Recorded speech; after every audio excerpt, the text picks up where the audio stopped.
gaano ba talaga kahalaga ang PhilHealth at ang pondong pangkalusugan para mas mapalawak pa yung mga benepisyo para sa mga miyembro. So mahalaga po na suportahan natin ang PhilHealth at ang paghahawak niya ng pondong pangkalusugan. Pag sinabi po nating direct contributors, ito po yung mga miyembro na may kakayahang magbayad. At yung indirect contributors po, yung mga walang kakayahang magbayad.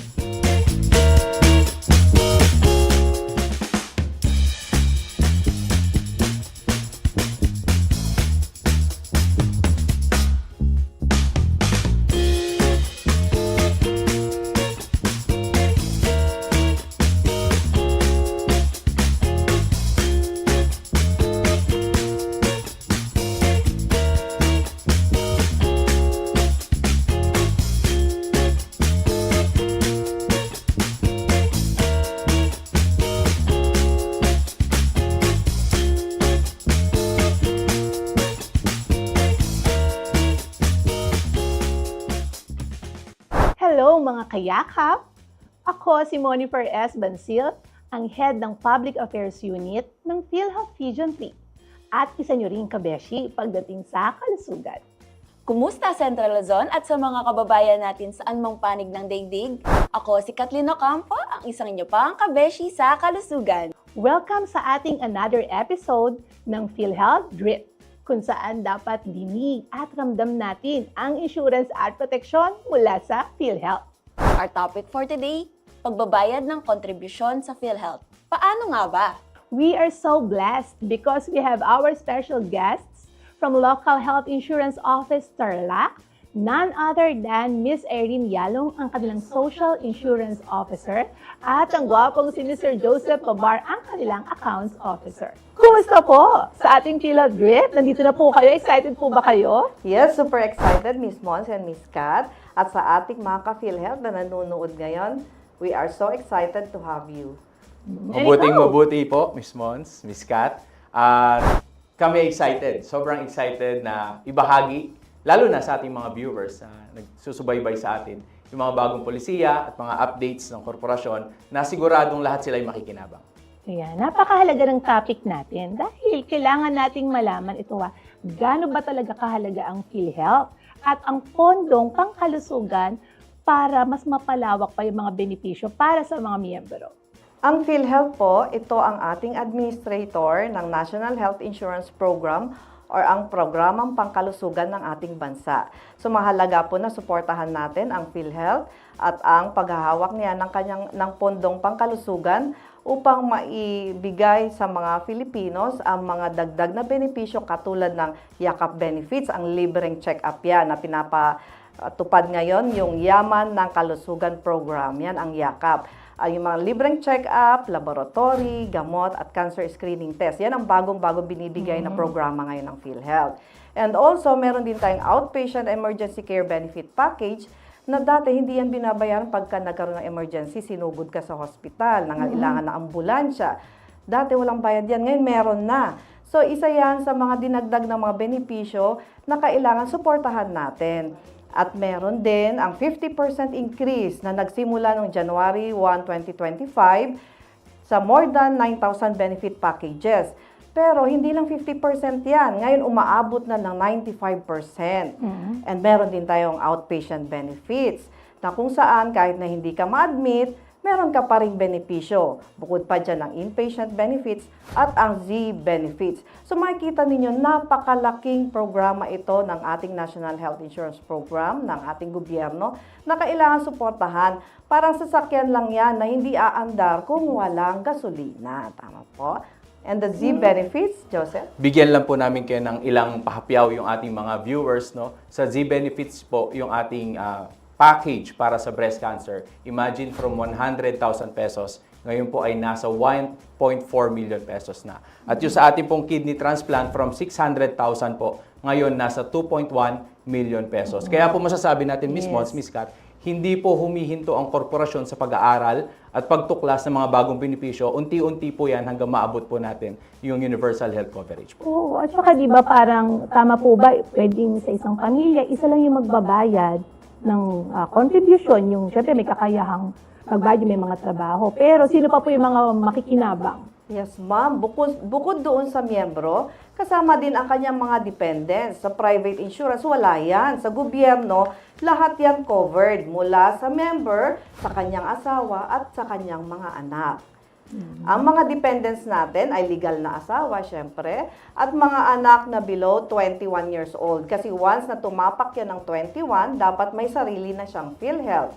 Ngayon, ang mga magulang naman, basta 60 years old and above, dati, dinideclare sila as dependent. Pero ngayon, pwede pa rin. Pero dahil sa Expanded Senior Citizens Act, pwede na silang magkaroon ng sarili nilang PhilHealth. Ngayon, yung mga anak din. Ay, maraming katanungan kasi, Ma'am Mons, ay yung mga anak na hindi naka-apelyedo sa kanila, sa magulang na isa ama, naka-apelyedo sa nanay. So, ito po ay mga anak na hindi kinasal ang magulang. So, pwede naman, basta sila ay legitimate children ng kanilang magulang. Siyempre, dun sa kanilang birth certificate, makikita ang name of mother or yung name of father.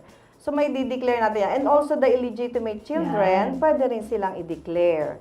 So, yan. Kahit yung mga foster po yata, di ba? Foster Tama? children, pwede din sila. Then, ang mga PWDs naman natin, sila naman ay nabibigyan din ng libreng PhilHealth sa atin.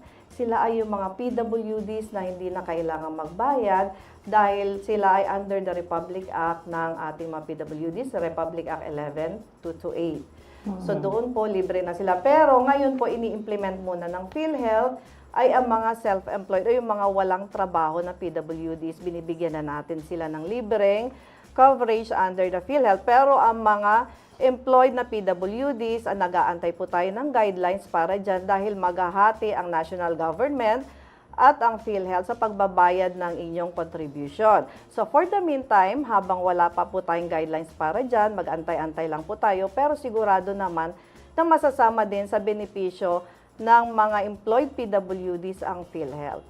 So, ang importante talaga na impormasyon is lahat makakagamit ng benepisyo ng PhilHealth. Kaya importante na siyempre yung mga may kakayahang magbayad, di ba, Sir Joseph, ay mag-contribute. Yung iba naman po, sasagutin ng national government. Kasi nga ang laki, nung biruin mo, isa lang yung magbabayad, pero yung asawa, yung mga anak, yung mga senior citizens, makagamit lahat ng benepisyo. So yung mga solo parents, kung sino yung mga nakadeclare ninyo sa inyong likod ng inyong ID, solo parent ID, ay maisasama na rin ninyo sa inyong dependents.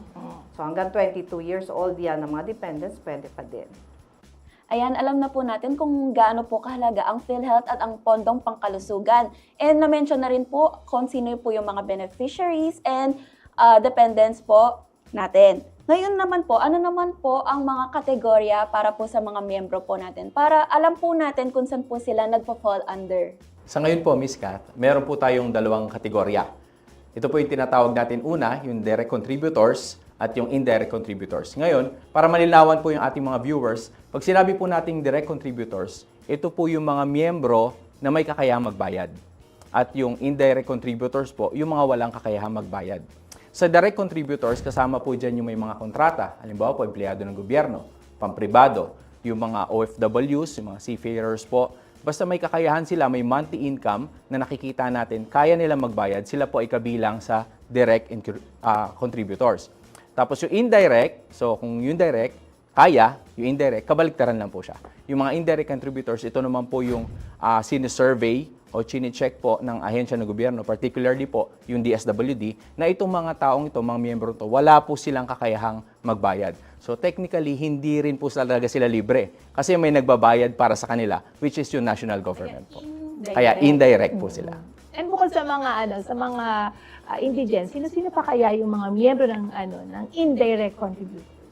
Yan. Katulad na nabanggit natin kanina mismo, sa mga indirect contributors natin, sila ang mga hindi nagbabayad sa PhilHealth. So makikita po ninyo, ito ay mga nakakagamit ng kanilang PhilHealth pero hindi nagbabayad. Sila ang mga 4-piece member, yung mga under the DSWD na nabanggit kanina ni Mr. Tep.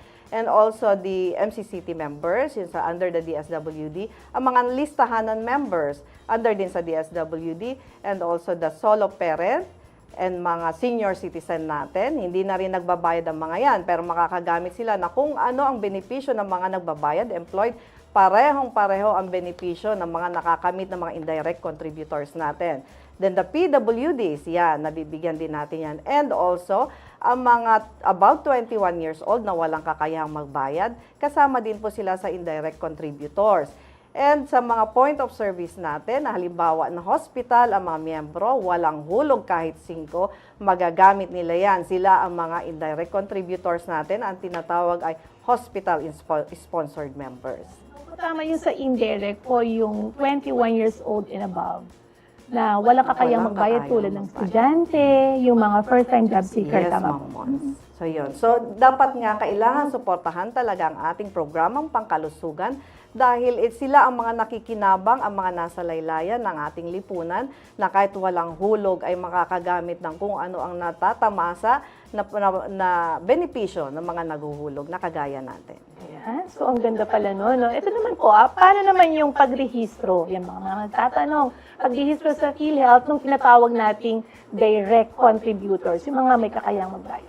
Okay, sa direct contributors po, ang pagre-register nito, una, kung sila po ay kabilang dun sa empleyado, ang una pong gagawin is yung employer po nila, mag-fill out po ng tinatawag natin na ER2, ilalagay lang po yung basic information po ng kanilang empleyado, kasama na po doon yung PhilHealth number, yun po ang part ni employer. Yung part naman po ng kanyang empleyado, mag-fill out po siya ng tinatawag nating PMRF o yung PhilHealth Member Registration Form.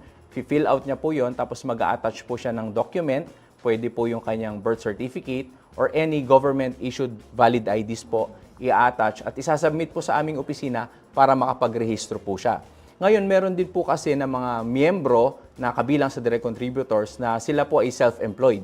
Kung sila naman po ay self-employed, mag-fill out pa rin po sila ng PMRF, tapos mag-a-attach po sila ng kanila pong latest na ITR para po makita natin kung hanggang saan po yung kanilang monthly income at doon po tayo magbabase ng kanila pong contribution. Ayan, alam na po natin kung ano po ang mga requirements para po sa mga direct contributors. Paano naman po para sa mga indirect contributors, tulad po ng mga senior citizens, indigents, students, and first-time job seekers? Ano po yung requirements po? Yes, sa mga senior citizen naman at sa lahat ng mga members natin, isa lang po ang form na ginagamit natin, PMRF or ang PhilHealth Member Registration Form. Isa lang po yan na form na ginagamit ng lahat ng miyembro, mapa-indirect or direct. At lahat din ng nagdadagdag na dependents, yan ang ginagamit. So, isa-submit lang ng senior citizen ang PMRF at maglakip ng kopya ng senior citizen's ID. So, yun po ang kailangan ng isang senior citizen. Pero kung hindi niya kayang pumunta sa opisina, pwede naman siya mag-authorize. So, ang kailangan authorization letter, PMRF, yung PhilHealth Member Registration Form, yung kanyang senior ID at ang ID ng kanyang representative na magdadala ng kanyang papel sa opisina. Sa mga first-time job seeker, katulad na nabanggit natin kanina, isang form lang, PMRF, at ang kanyang first-time job seeker valid ID, isang certificate from barangay na nagpapatunay na siya isang first-time job seeker dahil may batas po tayo ngayon na pag meron siya noon, hindi niya kailangang magbayad ng paunang contribution sa opisina pag nagpapamember siya ng PhilHealth. Then sa mga ibang members naman, katulad ng indigent. So yung mga yan, pagkagagamit na ng hospitalization benefits sa mismong hospital, kung iyan po ay government hospital, i-interviewin na po siya doon, may magpapa-fill up na po ng PMRF sa kanya doon at kukunan siya ng valid ID at ire-rehistro na siya doon sa PhilHealth at siya ay agarang makakagamit ng PhilHealth ng libre na. No balance billing po ang mga indigents or ang mga mahihirap na members natin. So sa ibang members naman natin, katulad ng mga students, ang kailangan lamang ilakip sa PMRF ay ang valid ID, any government-issued valid ID or birth certificate, plus any... School ID nila. Yes, school ID or any proof na sila ay naka-enroll sa isang eskwelahan upang hindi na rin magbigay ng paunang bayad sa kanilang pagpapamiyembro.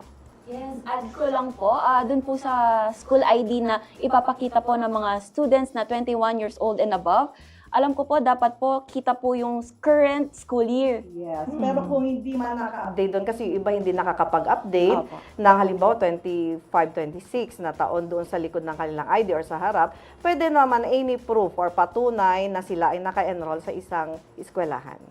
Idagdag din po natin ang mga PWD members natin. Ang pagpapamiyembro nila ay kailangan kumuha din sila ng PMRF, mag-fill out po sila, at mag-submit ng kopya ng kanilang PWD ID.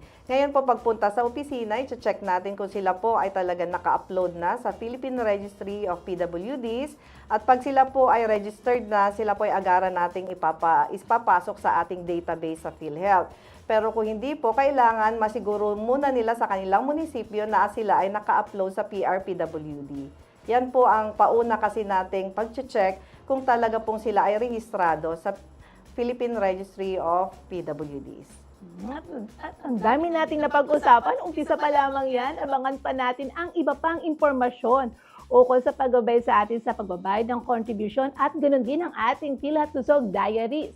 Dito lamang dahil dapat dinig at ramdam natin ang insurance at proteksyon mula sa PhilHealth sa programang PhilHealth Drip!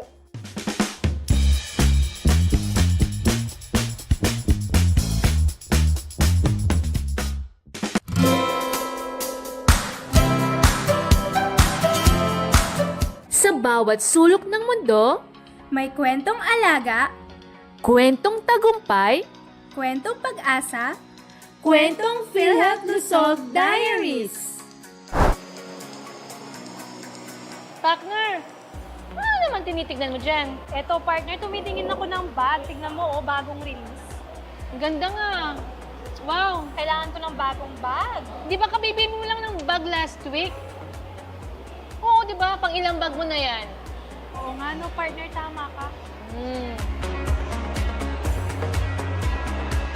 Kumusta mga ka-PhilHealth?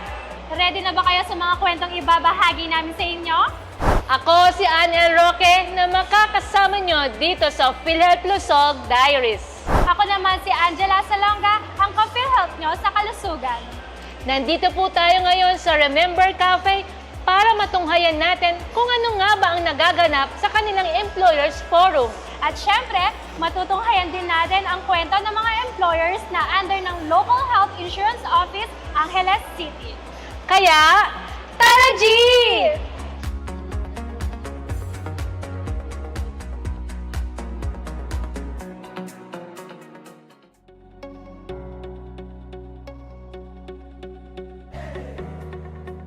Hi ma'am, kumusta po kayo? Mabuti naman po. Ma'am, ano pong pangalan ninyo?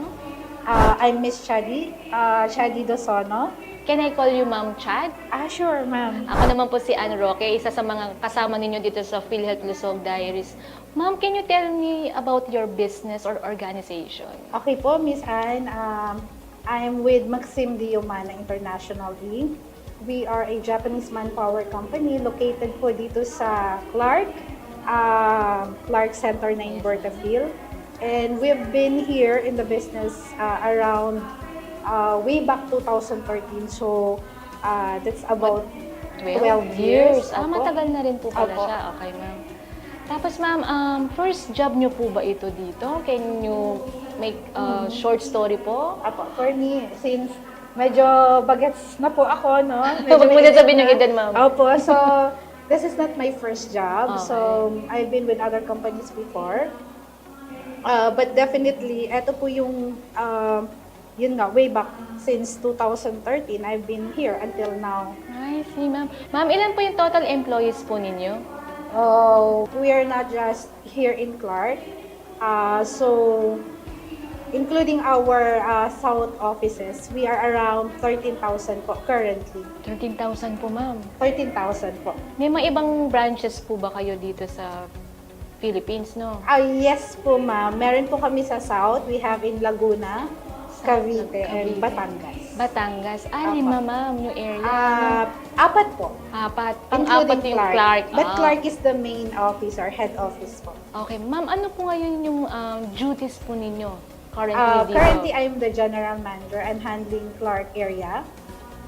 So, yun po, I oversee the whole operation of Clark.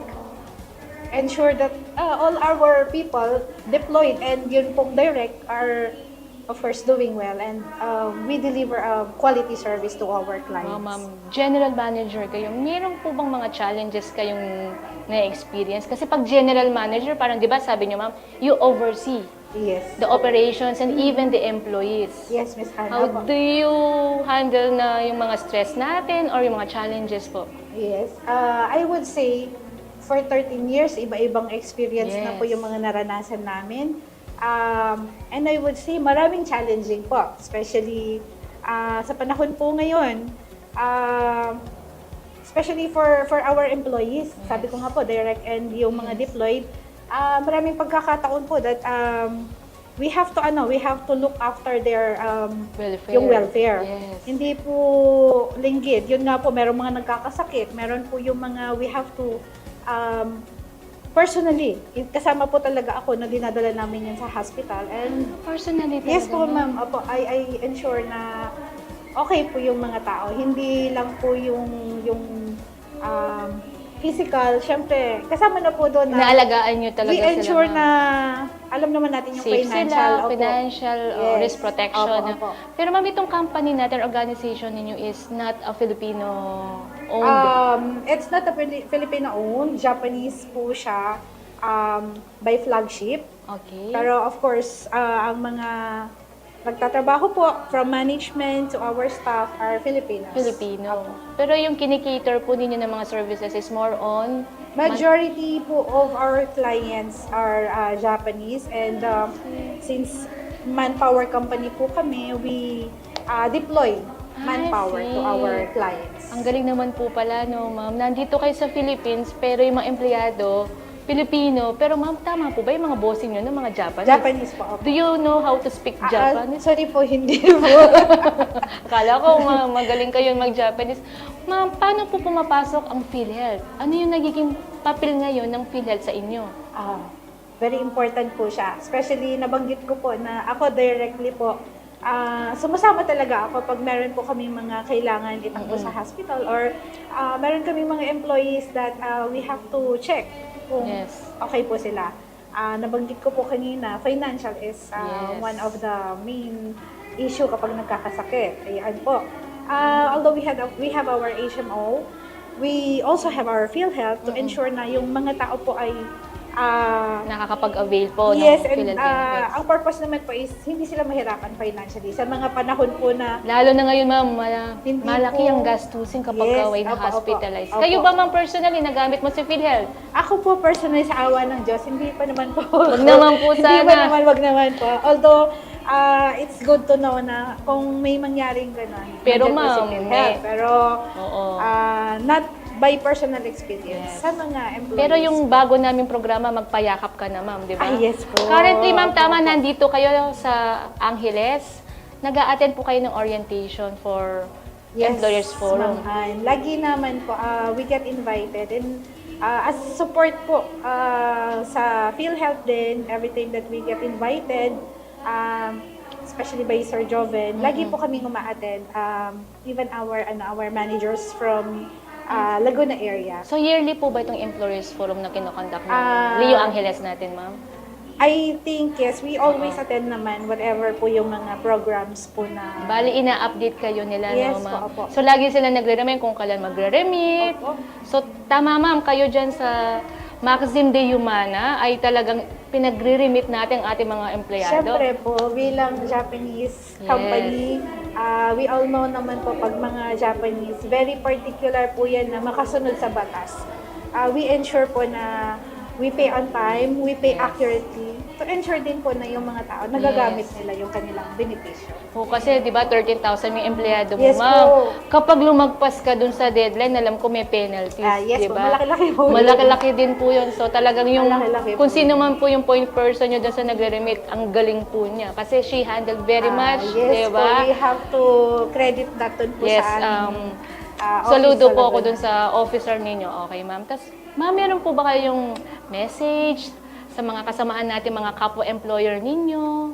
Yun po, me personally po, I encourage everyone, yun nga po na let's pay on time, let's pay accurately, not just para dun sa makapag-abide dun sa law po natin, but also since we have to take care of our employees, magamit po nila ng tama. Yes, very well said, ma'am. How about, meron ba kayong gustong batiin?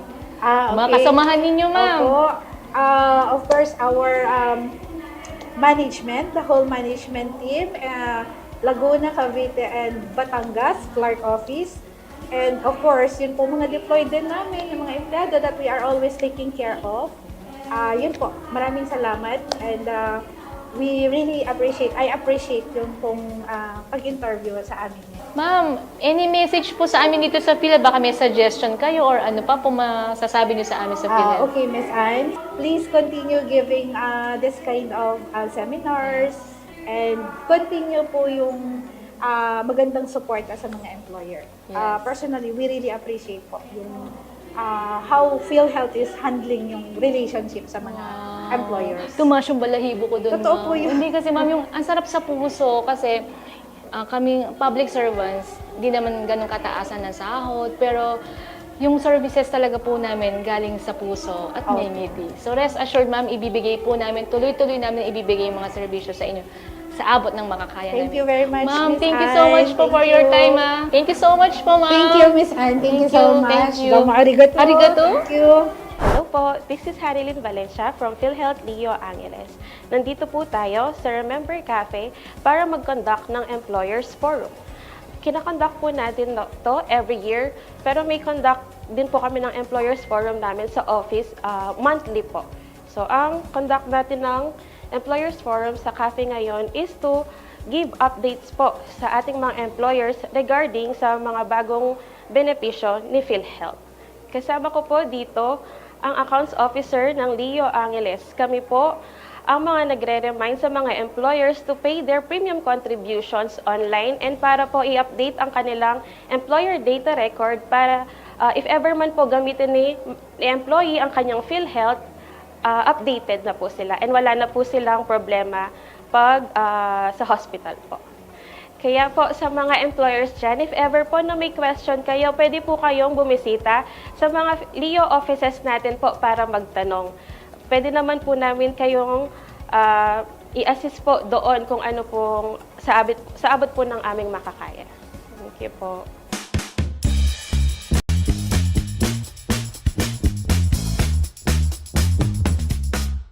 Hi! Nandito pa rin tayo sa PhilHealth Drip, kung saan nais natin dinig at ramdam natin ang insurance at proteksyon mula sa PhilHealth. Ayan po, Sir Joseph, magkano naman po ang PhilHealth contribution para sa mga miyembro na direct contributors? And paano po yung proseso ng pagbabayad po nila? Maganda po yung tanong nyo, Miss Kat. Yan kasi ang madalas na tinatanong po sa amin. Yung unang tanong kung magkano ba yung binabayad sa direct contributor. Halimbawa po, merong isang empleyado na siya ay sumasahod ng 10,000 kada buwan, pababa, siya po ay kabilang dun sa 5%. Yung 5% po, ito po yung 500, equivalent to 500 pesos. Ang tanong next is, babayaran ba niyang buo yung 500 pesos? Hindi po niya babayaran buo yung 500 pesos. Yung 250 pesos po manggagaling sa empleyado at yung 250 pesos naman po manggagaling sa kanyang employer. So sa madaling sabi, 50-50 po sila dito. Ngayon, ang pangalawang tanong po, paano ba yung proseso? Sa mga empleyado naman po, ang proseso ay ginagawa po sa pamamagitan po ng system natin na tinatawag po nating EPRS o yung Electronic Premium Remittance System. Dito po, nagge-generate si employer o maaaring yung kanyang peer o yung kanyang company representative ng tinatawag po nating SPA o yung Statement of Premium Account kung saan po ito yung magiging resibo para makapagbayad po siya. Sa ganitong paraan, nakakapagbayad po ang ating mga direct contributors na kabilang po sa mga empleyado. Ngayon, yung isa pa po, yung mga self-employed, paano naman sila katulad po na nabanggit kanina, sa kanilang pag-apply, gamit po yung PMRF, naka-attach po dito yung kanilang ITR o yung Income Tax Return. Ito po yung nagiging basihan natin, tinitignan natin yung kanilang isang taon na sahod o income, yung kinita, at dito po tayo nagbabase ng 5% po. Yung mga indirect contributors, ayan, may babayaran ba sila or sino ang magbabayad naman para sa kanila? Sa mga indirect contributors naman, ang magbabayad dyan ay ang national government. Kaya tinawag na indirect contributors, nagko-contribute pa rin sila sa ating pondo sa PhilHealth or sa National Health Insurance Program, pero sa pamamagitan ng pagbabayad ng national government in behalf ng ating mga members. So dyan makikita natin yung mga nagtatanong na direct contributors na binanggit ni Sir Tep, na bakit saan napupunta ang aming hinuhulog. Hindi naman kami gumagamit sa hospital. So, okay lang po na hindi kayo gumagamit sa hospital kasi ibig sabihin kayo ay malusog. Pero yung inyong hulog ay napupunta doon sa mga walang kakayahang maghulog. Kaya nga po yan ay bayanihan. Social insurance na kung saan yung mga hindi nagkakasakit ay nakakapagbigay ng contribution sa mga taong nagkakasakit at mga walang kakayahang magbayad. Kaya huwag nyo na pong naising magkasakit, be healthy. Yan. And darating din yung time, lahat tayo magiging senior citizens. Yes. And kapag senior citizens tayo or mga lifetime members, wala na rin tayong babayarang contribution. Tama, Miss Mons. Yes. Darating ka din dyan. Tatanda din po tayong lahat. Yes. So, saan naman po kaya maaaring magbayad ng contribution para po inform po ang ating mga kababayan? Okay. Meron po tayong mga iba-ibang channels kung saan po tayo pwedeng magbayad ng ating contribution. Unang-una po sa ating mga PhilHealth offices, yung tinatawag po nating Local Health Insurance Office. So visit nyo lang po yung pinakamalapit na PhilHealth office po sa inyo at pwede po kayo magbayad doon over the counter. Ngayon, maliban po doon, dahil po alam naman natin, narinig natin na mahaba daw ang pila pag nagbabayad sa PhilHealth, gumawa po ng paraan ng korporasyon kung saan pwede tayo magbayad online. So, meron po tayong tinatawag na GCash app at sa mga direct contributors po, yung binabanggit natin mga employers po, pwede po silang magbayad through MYEG o yung MyEG na tinatawag. Online po ito, online banking, or kung gusto pa rin nila mag-over the counter, meron po tayong mga bayad centers. Mga halimbawa po yung M. Lulier, Cebuana Lulier, yan po, mga accredited collecting agent po natin yan, kung saan tayo pwede magbayad doon as self-employed po. Meron din tayong, tama po, online. Yung sa Meron ating din po member tayo, portal. yung member portal, pwede rin po kayo makapagbayad doon. So, ginagawa naman po natin paraan, no? Nag-e-evolve po si PhilHealth kung saan mas madali pong ma-access, lalo po ngayon, digital na tayo. Idagdag ko din, Miss Mons, meron din tayo yung sa GCash. So, lahat ng mga members natin na may GCash, pwede na rin magbayad. So, ipindutin lamang po sa bills payment, then government, then PhilHealth self-employed or PhilHealth employed or PhilHealth OFW. Ilagay lamang ang PhilHealth number, ang buwan na binabayaran, at ang amount kung magkano ang babayaran ninyo, at isend lang po yan. Mag-screenshot na lang kayo para patunay ng inyong hulog. Diretso na yan. Dagdag ko rin po, sa ating mga employers po, lagi namin in-encourage po yung online payment. Kasi po dito sa online payment, pag nagbayad po kayo, lalo na po sa MYEG, yung MyEG, within the day po, posted kagad yung payment nyo. Real time po yun, makikita po namin kagad. Ayan. Oh, ito po, may nagtanong.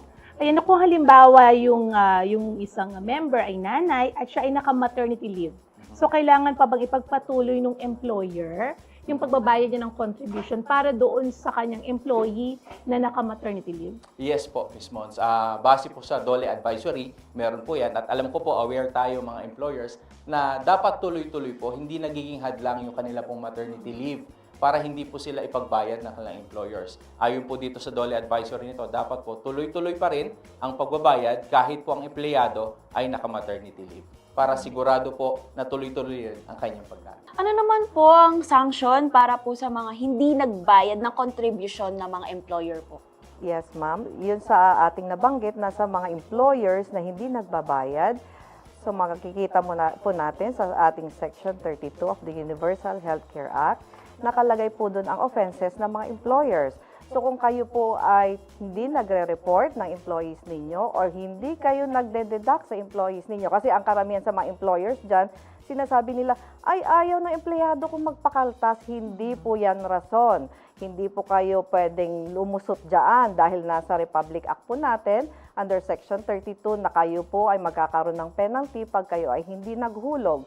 at yung mga hindi nagre-report o yung mga employers na nagkakaltas pero hindi nagre-remit. Misappropriation po ang tawag dyan. Kasama po yan sa bibigyan ng penalty, pero syempre dadaan sa hearing and deliberation yan. At kung napatunayan na talagang sinadya nyo na hindi magbayad or hindi magkaltas, kayo po ay mabibigyan ng 50,000 lang naman na penalty. 50,000 per affected employee. O yan. Or hindi bababa or makukulong na hindi bababa sa 6 months at hindi tataas ng 1 taon. Mamili po kayo or pwede din na both. Yan. Oo, dapat sa paalalahanan maganda. natin yung ating mga Oo. employers na patuloy po Mas tayong maganda magbayad. magbayad ng contribution. And ito po, no, halimbawa naman yung senior citizen na tapos may pinagkakakitaan siya. Kailangan pa ba siyang magbayad ng contribution? At Yan. ibig sabihin, ano siya, no, malaki yung kinikita niya. Yes, Ayan, pero Miss senior Mons. citizen na. Yes, Miss Mons. Yan din ang kailangan nating i-clarify sa mga employers natin. Kasi ang sabi nila, paano to 60 years old na? Ayon po sa ating PhilHealth Circular, kailangan ipanghulog pa rin sila kahit na sila ay umabot na ng 60 years old and above, basta sila po ay may regular source of income or yung profession nila, yung pinapractice nila, kailangan pa rin maghulog. Katulad ng mga doctors natin dahil nagpa-practice sila ng kanilang profession. Kahit 60 years old and above, kailangan pa rin maghulog yan, lalo na sa mga empleyado din. So sa mga employers, kaltasan pa rin sila at may share pa rin kayo dapat sa kanilang paghuhulog. Pero once na sila ay umalis na sa trabaho or wala ng source of income, pwede na po silang maging lifetime member natin or under sa Expanded Senior Citizens Act, magkakaroon sila ng libreng membership sa PhilHealth, pero ang kanilang benepisyo ay parehong-pareho sa mga naghuhulog. Nais ko rin pong idagdag, Miss Mons, Miss Ka, yung proseso po na dinadaanan natin. Pag nakita po namin mga accounts officer na yung isang employer ay nagkakaroon ng mispayments. So ang ginagawa po natin dyan para po sa kaalaman ng ating mga nanonood, na chine-check po namin kahit po makamiss lang po kayo ng 1 buwan, yan po ay kasama po sa duty namin mga accounts officer, ang i-monitor po ang inyong monthly payments. Kami po ay papasyal sa inyo na may dalang love letter sa inyo. Ang tawag po namin dito ay initial demand letter. At pag kayo po ay nakatanggap nito, kayo po ay bibigyan ng 15 araw para mag-comply po o magbayad, mag-remit ng kanila pong contribution. At wag naman po sana dumating sa punto na sa hindi nyo po pag-comply dito sa initial demand letter, ito po ay mapo-forward sa aming legal office, legal department, at yung time na po yun, sila na po ang makakausap ninyo at posible na magkaroon po ng case build-up. So, sana po wag po tayong umabot sa ganun at i-check po natin lagi yung pagbabayad po natin sa ating mga empleyado. And of course, di ba, Sir Joseph, yung lahat naman ng accounts information officer natin sa ating mga local health insurance offices ay patuloy pakikipag-ugnayan sa mga Yes po. employers para hanggat kaya pong maayos yung kanilang Yes mga po. concerns sa contribution, masettle. Tama po, Miss Mons. At ayaw rin naman po natin na magkita-kita po tayo sa korte. No, kaya po kami po mga accounts officers, maliban po dun sa pag-diretso sa legal, nagkakaroon pa rin po tayo ng mga dialogue o mediation na tinatawag para bigyan pa rin ng pagkakataon kasi hindi naman po natin sila tinatratong kaaway. Ang ating po mga employers ay ating partners, stakeholders, so kapartner po natin sila sa pagbibigay po ng benepisyo sa ating mga miyembro. Ayan. So, tama ka, Sir Joseph and Miss Irene. Sama-sama pa rin tayo dito dahil dapat lahat ng gabay sa pagbabayad ng contribution ay alam natin. At ganoon din silipin natin ang ating mga kabeshi sa Kalusugan sa Lusog Diaries. Dito lamang kung saan dinig at ramdam natin ang insurance at protection mula sa PhilHealth sa programang PhilHealth Drip!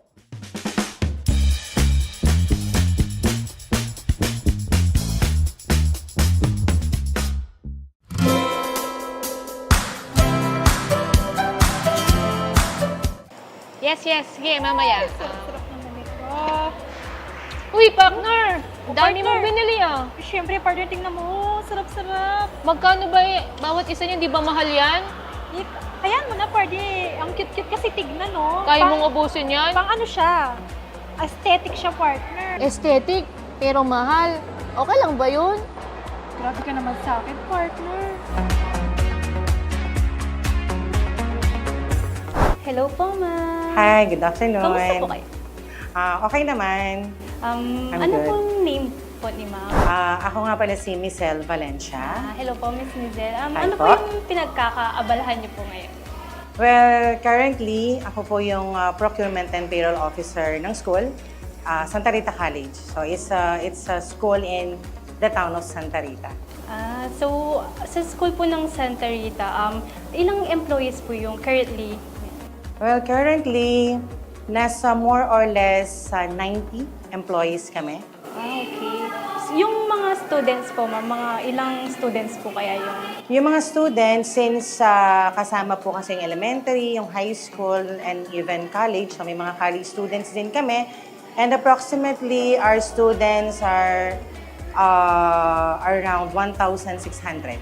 Okay. Consisting of the 3 departments. Ma'am, bali ilang years na po kayo sa Santa Rita College po? Baka hindi ka maniwala. So, I am actually turning 16 years for next year sa April. So, I can say na talagang SRC is my home talaga for the past almost 16 years. Ano ma'am, ano po yung papel po ng PhilHealth sa SRC po? Papel ng PhilHealth, so I can say that PhilHealth have played a very significant role sa school, no? Considering majority of the employees are teachers, at alam naman po natin siguro kung ano trabaho ng mga teachers, no?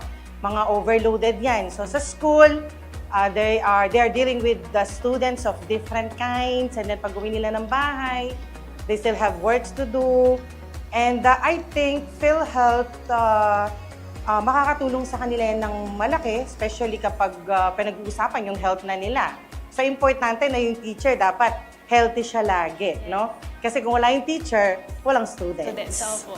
And kayo ma'am, personally po, nagamit niyo na po ba yung PhilHealth po? Oh yes, I have used PhilHealth for, I think, many times na rin, no? Since I am a mother of 2. So, nung nanganak ako, ginamit ko yan. And even kapag na-hospitalize yung mga anak ko, nagagamit din namin yan. And I can say that PhilHealth has been very helpful to me. Ma'am, sino po yung nagpo-process po ng PhilHealth contributions po ng mga employees sa SRC po? Personally ako, since I am the procurement as well as the payroll officer of the school, so I do the remittances every month of the employer and employee contributions. So, paano po yung, saan po kayo nagbabayad? Paano po yung pag-remit niyo po ng mga... Recently, and I think almost, hindi ako nagkakamali, siguro more than 2 years na, I have been remitting the monthly premium contributions of our employees, PhilHealth or Medicare contributions through online. So we call it the EPRS, system of the PhilHealth. So, and convenient para sa amin na mag-remit. No? We just have to connect our bank account dun sa system nila. And then that's it. We can be able to pay it every month. Ma'am, hindi po ba kayo nag-worry na baka, kasi di ba sa online po kayo nagbabayad, uso po yung mga scam ngayon? Oh yes, totoo din yun. Pero nung una, I was hesitant, but lately kasi, merong bagong feature yung online payment ni PhilHealth wherein meron tayong password generator. So just to make sure na talagang yung mga authorized person lang po yung makaka-access ng account. Ayan ma'am, tama po kayo, no?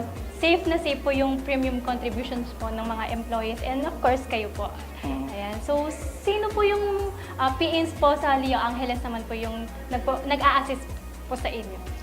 I have with me si Ma'am Jean Bonilla, no?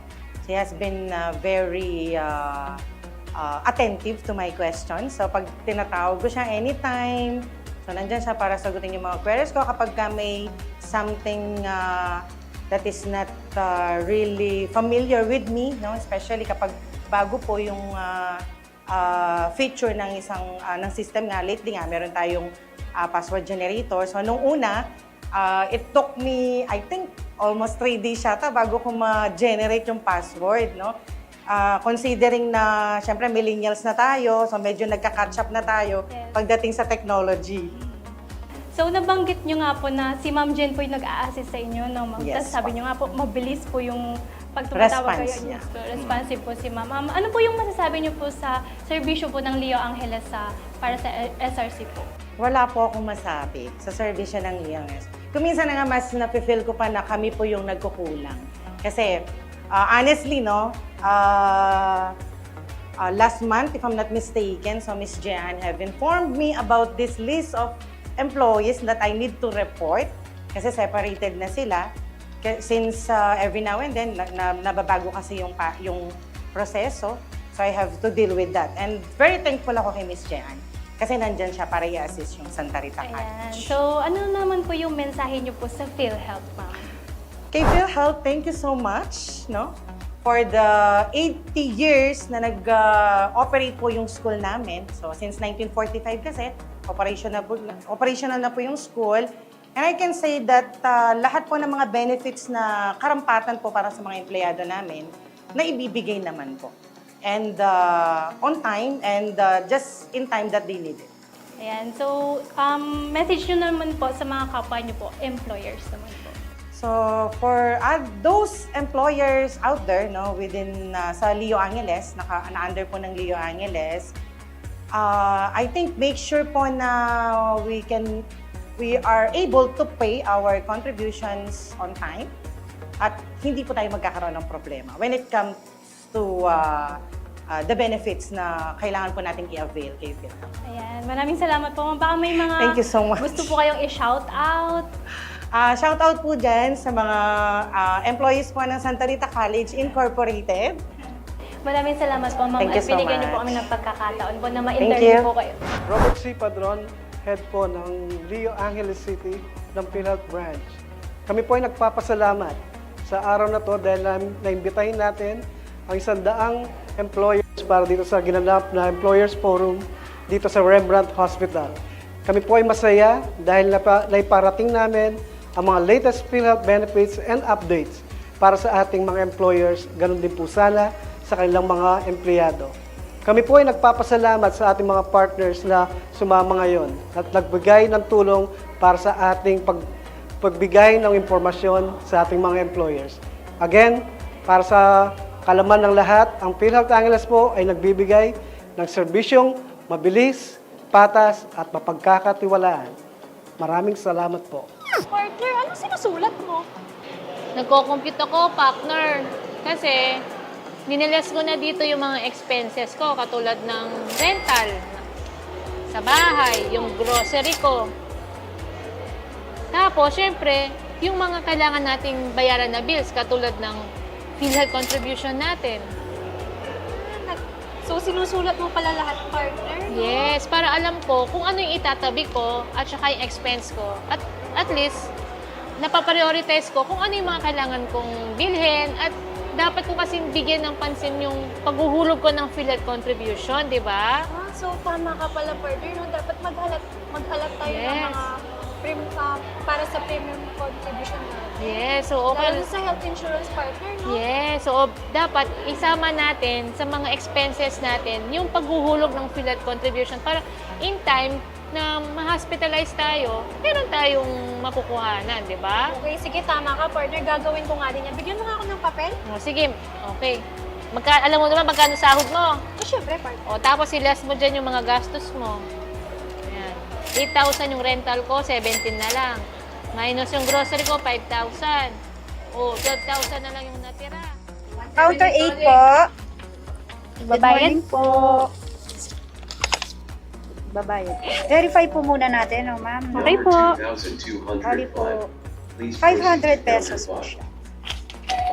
For the month of July, 2025. Okay po, thank you po. Verify ko lang Please po proceed to counter 2. Number 2206. Please proceed to counter 2. Ito na po yung receipt po Number ninyo. 2206. Thank you po.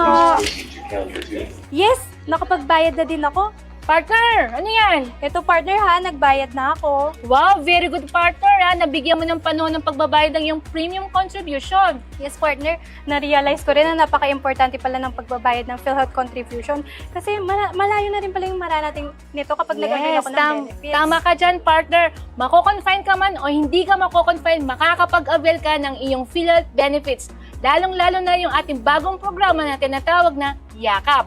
Kaya sa ating mga miyembro dyan, magbayad kayo ng inyong mga PhilHealth premium contributions sa tamang oras. So eto na guys, nasa ending part na tayo. Salamat sa panonood and don't forget to like and share our FB page, PhilHealth Region 3 and CLTV 36. Salamat mga ka-PhilHealth, kaya kita-kits tayo sa mga susunod na episode ng PhilHealth Lusog Diaries. Every Wednesday, 7 o'clock to 8 o'clock p.m. See ya!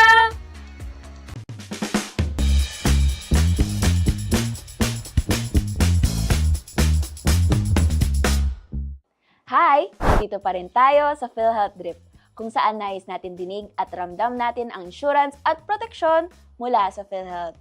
Ayan po, para naman po sa ating mga kasambahay, magkano naman po ang kanilang dapat bayaran? Yes, Miss Kat, dito sa kasambahay natin, sila ay dapat babayaran ng buo ang kanilang contribution pagka ang kanilang sahod ay mas mababa sa 5,000 kada buwan. Pero once na tumapak na ang kanilang sahod sa 5,000 pataas, kailangan na nilang mag-share sa hulog. So, hati sila ng kanilang employer, above 5,000 and above, 5% nun, i-compute paghahatian nilang dalawa. Kung halimbawa naman po, yung mga direct contributors, hindi makapagbayad ng contribution. So ano po kaya yung mangyayari? So, kinikilala naman po natin na minsan talaga yung ating mga employers ay hindi naman talaga sinasadya, hindi sila nakakapagbayad. So, kanina po na banggit ko na kung paano yung proseso na dadaanan kapag hindi sila nakapagbayad o na-miss nila yung month na to. Ngayon, yung sa loob po nung sulat, yung initial demand na binibigay natin, doon po pinapakita natin yung computation ng interest. Ang interest po natin ay 3% po. So, doon po tayo magbabase at ito po ay hindi lang basta 3%, ito po ay compounded monthly. Kaya po lagi natin silang ini-encourage na huwag po silang makakamiss ng kanilang contribution. Pero yun ay para sa employer, Para po ito sa hindi mga sa employee. Yes po, para po ito sa employer po. Sila po ang magbabayad ng interest o penalty ng kanilang pagkamiss sa contribution. Yung self-paying naman po, halimbawa may na-miss silang contribution, may penalty ba sila? Although sa circular natin ay nakalagay na 1.5% dapat ang penalty, pero ngayon po ay hindi pa pinapatupad yan. So habang hindi pa pinapatupad, maghulog na po kayo. Kasi baka mamaya bigla yang ipatupad, sayang naman yung interest. So magbayad na po tayo. Yan. And bukod naman po sa pag-uusap natin sa mga gabay sa premium contribution, ano naman po kaya yung masasabi natin na serbisyo, di ba, no, Kat, ng Local Health Insurance Office, Tarlac? Sa mga serbisyo po natin, nandun naman tayo lagi para sa mga walk-in members natin na nagpapa-member. Tayo po ay buong pusong nagpaproseso ng kanilang membership at sa mga nagpapa-assist din sa hospital. Halimbawa, gagamit sila, hindi nila alam kung paano magpa-membro, na walang naihulog kahit 5. Doon ay nag-a-assist tayo sa kanila, nakikipag-coordinate sa mga kasama natin na P-Cares sa hospital. May mga naka-assign po kasi dyan na ang tawag natin ay P-Cares na sila po ang nag-a-assist sa mga miyembro natin sa PhilHealth. So kung kailangan ninyo ng tulong, nandyan sila, lapitan nyo lamang po sila, i-assist nila kayo mula sa paggamit hanggang sa pag-discharge po ninyo. At nandun din ang mga employers forum na ginagawa natin sa ating opisina at nakikipag-coordinate din po tayo ngayon sa mga optometrist natin, sa mga dentist dahil may bagong-bago po tayong programa ngayon. Yung libreng optometric services sa 0 to 15 years old na kung tayo ay makapagpa-accredit ng mga optometrist, yan, magtatakbo na po ang programa ng libreng salamin sa mga batang 0 to 15 years old. Pero ngayon po kasi wala pang masyadong nagpapa-accredit kaya hindi pa nakukuha ang programa na yan at hindi pa nagagamit.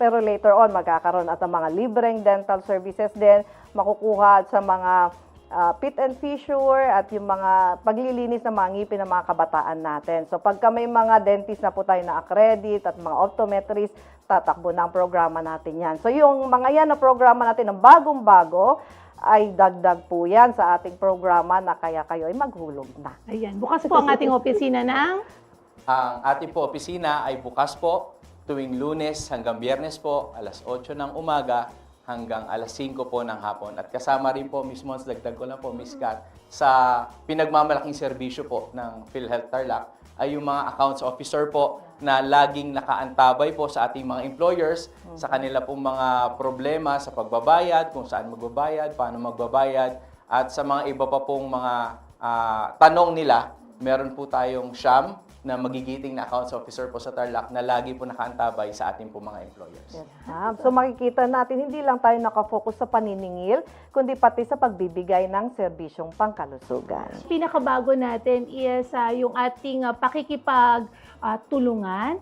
Kasama po ang ating Department of Education. So kayo nga po ang main speaker natin at kayo po ay nag-train kasama ang ating Leo Tarlac personnel para sa ating pilot test ng ating PLM or PhilHealth Learners Material na kung saan isasama ang PhilHealth sa pagtuturo ng MAPE sa mga estudyante ng grade 8. Yan po ay pilot test sa buong Region 3. Nauna po ang Tarlac City dyan.